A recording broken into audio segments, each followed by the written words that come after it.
Do the writers of Raising Kanan want us to forget everything we think we know about the show just so that they can set up and reveal the most important character in the entire Power universe? If you've watched any of my Force breakdowns and any of my Ghost breakdowns, I usually get these pretty right. My first prediction for this particular season is, hey everyone, just be here, and I am breaking down the season premiere of Raising Kanan, season 3, episode 1, titled Home Sweet Home. We are finally back with what is my most favorite show in all of the Power universe, aside from the OG Power.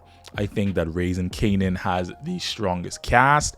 They have the strongest writing team, directors, strongest showrunner in terms of creativity. They have authentic storytelling. The pacing is way better, and how they're able to fit these storylines into 10 episodes without it feeling rushed and trying to just build up to some sort of superficial plot of hyping everything up and then just letting us down as the fans, right? I think they do a good job of paying off character arcs. With Raising Kanan, you don't feel like you're just rushing a 10-episode season to set up some sort of shocking death in the end. You know, it feels like there's actually investment and you need to pay attention to every episode that actually happens. I haven't seen a bad episode of this show as yet. Character arcs in it feel natural, and difficulties that doesn't even feel cheap. A prime example of this is Marvin's entire character arc within the show.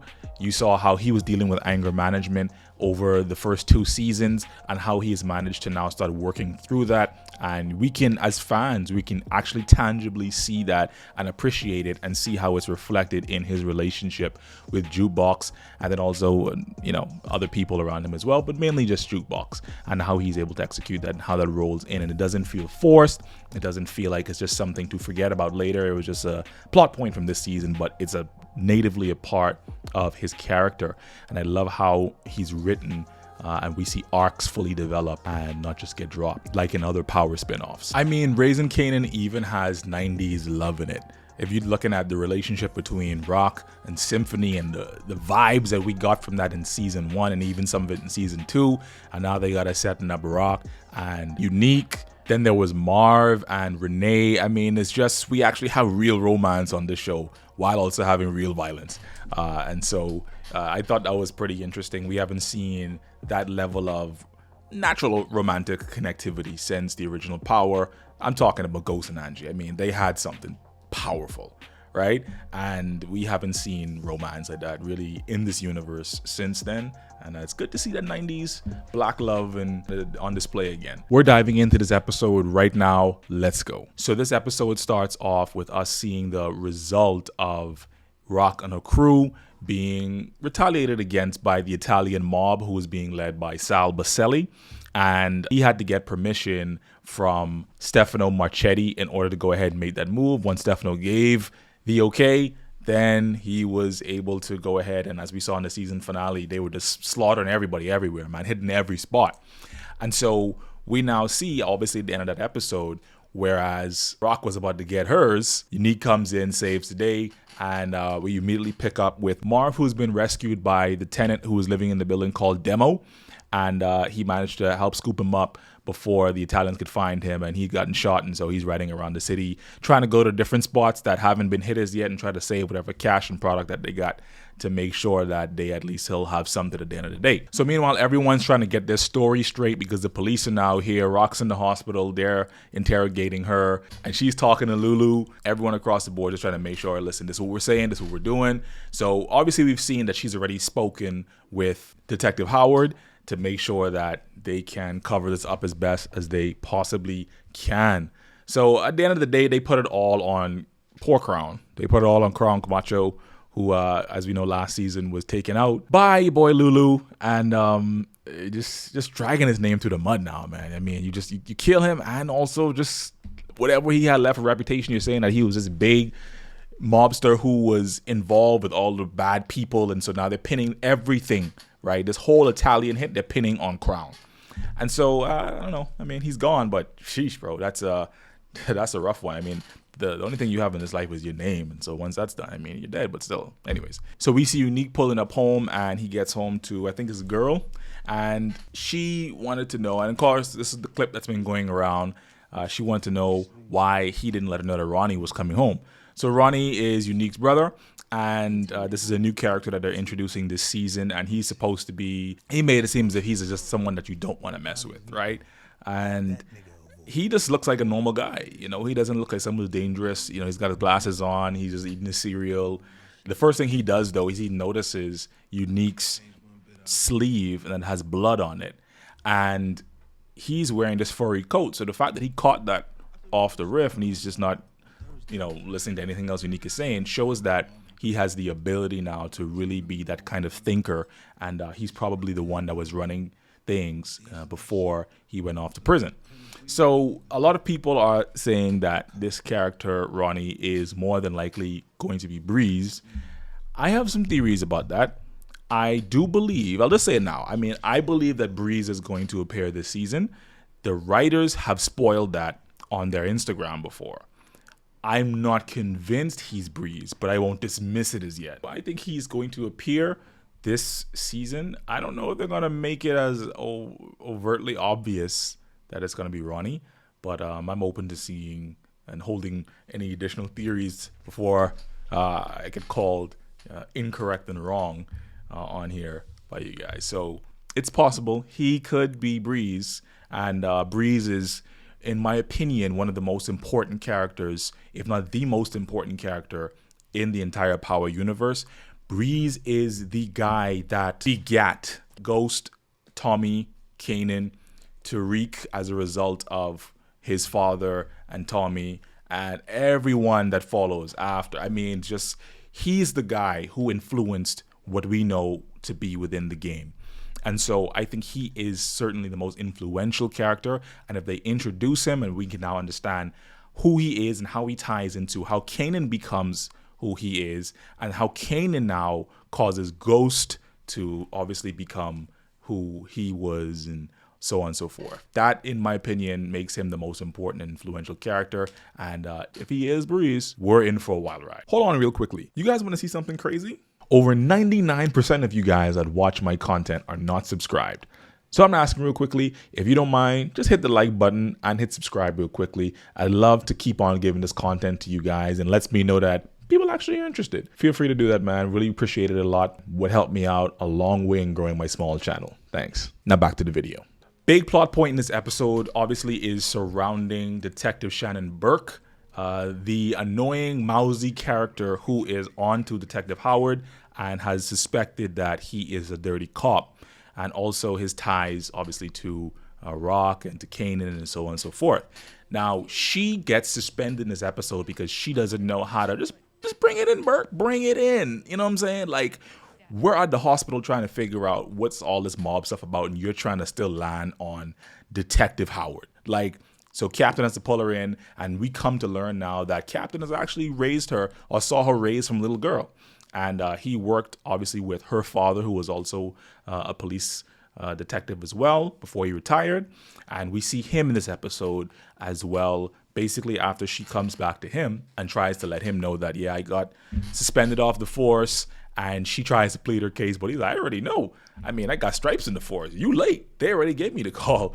And so they get into it, have a little back and forth, and he agrees to go with her to the meeting at the Internal Affairs Department at the NYPD in South Queens, so that they can be able to hopefully work this out and get her unsuspended. Now, at the meeting with IAD, they basically throw the entire file at Detective Burke. They said, listen, it looks like you've been messing with little kids. Now, I don't think they mean it in a sexual way. I think they were just kind of meaning, we don't know what's going on, but there's a lot of involvement with minors here, right? And it's not a good look. So ain't no way we let you off the hook right now. And so that obviously causes her to go into a whole tailspin to really nail down Detective Howard. And so we see later on within this episode, Detective Howard, after meeting with Rock and Kanan and them letting him know that, listen, she is all over the place. She has been talking to me.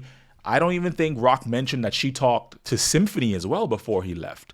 But she's basically run up on everyone at this stage, blabbing her mouth. And I know some people try to make reference to Detective Burke and like Angela, but Angela at least had some couth. You know what I mean? Like she wasn't too all over the place, but she did have the tendency to be really annoying at times and foolish. Detective Howard then agrees to go and meet with her, but what he really wanted to do was to take her out. He wanted to take her out.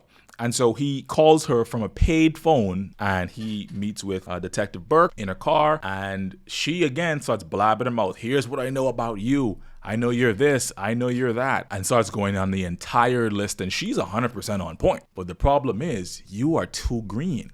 And so I'm thinking now, how is this conversation going to end? He's going to blackmail her. You know, she's going to want to get her job back. What's it going to be? I was not expecting at that particular moment that he was going to kill her. I was completely surprised and shocked by that moment because I was thinking that Burke was this character that was going to get killed off maybe towards the end of the season. And that's kind of a running theme with a lot of these Power spinoffs, right? But that makes you think about it for a second. That means the writers saw it fit in that moment to now declare that her chapter and her arc on this show is done. She was the annoying, mousy detective who got way in over her head, and now she's done. She's finished. And so I'm like, if they're doing that in the season premiere, and as far as I know, she was a main cast member, everything that we think we know about what's going to happen, bruh, we got to hold that back and really sit back and watch. Because now, here is my thoughts. After he takes her out in the car, he starts wiping off the blood all over himself, and he's saying, "Oh, look what you made me do, Burke. Look what you made me do." And we see Burke just kind of sitting there in the car, and she's gone, right? Shot to the head. And he also finds a recorder on her, and she was recording a conversation just in the event that she could catch him on tape. Now, I think that Burke had something else up her sleeve, right? He gets the tape, obviously. He destroys it. But I think she had a second recorder. It's my theory. I think she had a second recorder in a car. And she knew that in the event this guy is who we think he is, if something happens to me, when they find my car, I want them to maybe find this recorder as well. And so that's just my theory. I mean, we see in the promo for the next episode, they're already investigating her death. So my guess is that if the detectives and the crime scene investigation people who are investigating her murder don't find an additional tape in her car or something like that on their initial sweep, my guess would probably be that her father may find it at some point, or the person that she was dating might actually find it at some point as well. That's just my theory. I think she probably had another ace up her sleeve. But I do believe that there's something he would have left behind here that's going to find its way back to Howard. He made a mistake in this moment. Can't quite put my finger on it as yet, but there's something that's going to come back to him to trace this. Earlier on this episode, there was a scene between him and Rock where they were meeting on the rooftop of a parking garage. And because of the backstory we know behind what happened between them, obviously Rock was underage when she was an informant for Detective Howard on DEF CON. That means that he's a predator.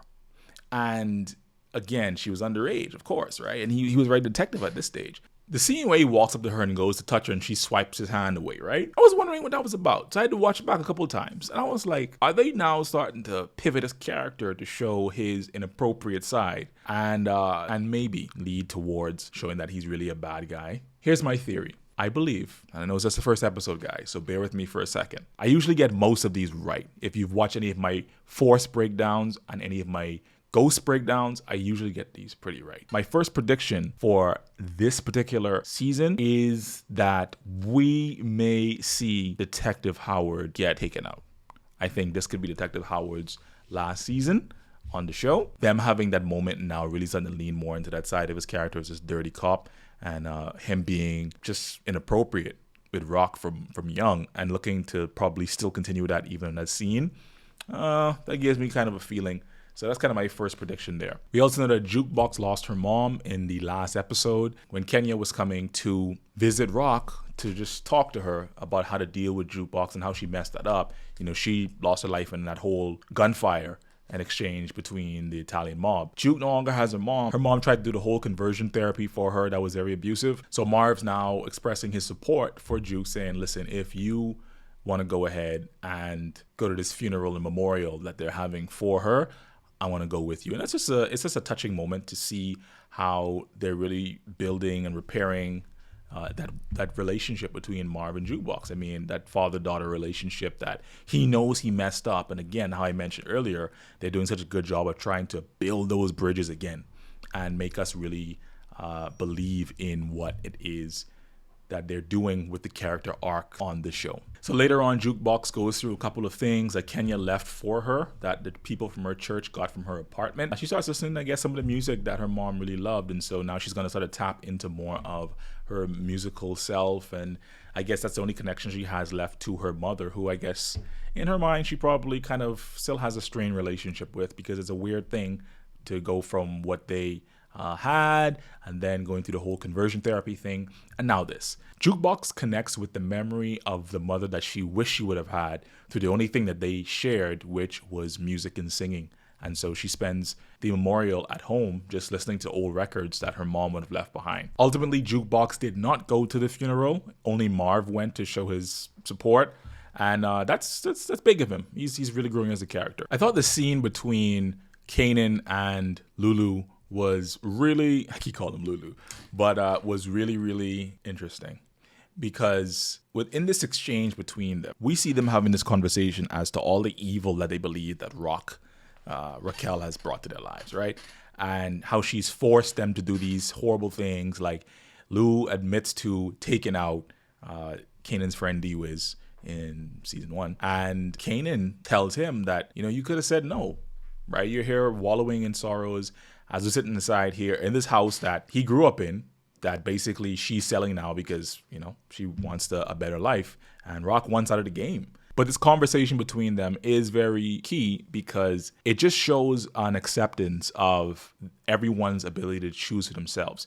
As much as they want to blame Rock for forcing them to do things, at the end of the day, Kanan says, you could have said no, and I could have said no, i.e. to going ahead to try to take out who he didn't know was his father at the time, but just going ahead to be influenced by her to do something. That right there is having that radical self-awareness and acceptance that I'm responsible for my destiny. I'm responsible for the decisions that I make, not mom, not Raquel, right? And so that is where you can see the turning point. I think we're going to see more of this play out in terms of Lou really just standing up for himself and not bowing down to Rock, and Kanan also becoming who he ultimately is destined to become, which is just a cold-hearted, stone cold killer.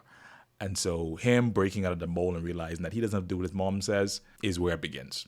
I don't want to underscore or overlook the point in which Rock made in this episode, which was she wants to get out of the game. When they have the family meeting at the new house, her letting them know that, listen, I value you guys more, and this mess that happened with the Italians is too risky. We're done with the game. That's it. We know how this goes, right? If we go back to OG Power, when Ghost wanted out of the game, what happened? They sucked him right back in. The game was in him. He couldn't cut ties with Tommy, who was still attached to him, who was still very deep in the game. Kanan was still after him for revenge. And so there's no way you can properly try to legitimize yourself and get out of something that's really just entrenched in you like that. And that's what I think a lot of people like Rock don't understand. There's only one way out of this life. When you enter into this life, there's only one way out. That desire to go legitimate is a ghost flaw, right? It's a ghost flaw that just doesn't work. And everybody around her, like, they love the game. Like, they're loyal to her, and yeah, they love each other, and they want each other to be protected. But now Kanan is going to do his own thing. This is where we're going to see Kanan begin to start his own organization. He's connected up with Famous, and Famous is just like, I don't want to push product, man. I ain't built for that. I can use it, but I ain't built for pushing it. And so they're trying to connect with a local supplier and try to start their own thing on the corners. And I think this is where we're going to start to see Kanan build his own little empire, separate and apart from the family, begin to move and really start to cut his teeth on the streets. And I think it's going to be an interesting season ahead to see all of that play out with him, because a lot of people have been saying that, listen, this show is called Raising Kanan. He need to raise a little faster, right? We need to see this pick up, right? We about to be 3 seasons in now. He need to be getting raised. So I always thought that's funny when I see people say that. But that's my breakdown for the episode, guys. I thoroughly enjoyed it. I love the show. It's my favorite, again, of all the Power spinoffs.